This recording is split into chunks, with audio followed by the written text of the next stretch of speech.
ಉಸಿರಲೆ ಪ್ರೀತಿಯ ಮೆರವಣಿಗೆ ಎಂದೆ ನಾನು, ಪ್ರೀತಿಯೇ ಉಸಿರ ಬರವಣಿಗೆ ಅಂದೆ ನೀನು. ಹೃದಯದ ಅಂತಃಪುರದಲ್ಲಿ ಹಚ್ಚುವೆ ದೀವಳಿಗೆ, ಆನಂದ ಬಾಷ್ಪದ ಅಂಬಲಿಯೇ ತುಂಬಲಿ ಬೊಗಸೆಗೆ. ಚಲಿಸೊರುತ್ತುವ ನೀವಳಿಸಿ ಗುರುತಿಗಿಟ್ಟ ರೂಪಸಿ, ಮರೆಯ ಮಾತುಗಳಲ್ಲವೇ ಅಲ್ಲ.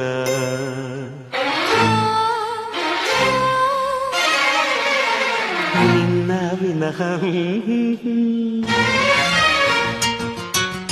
ಪುನಃ ಪುನಃ ಕೇಳಿದರು, ನಿನ್ನ ವಿನಃ ಏನಿಲ್ಲ.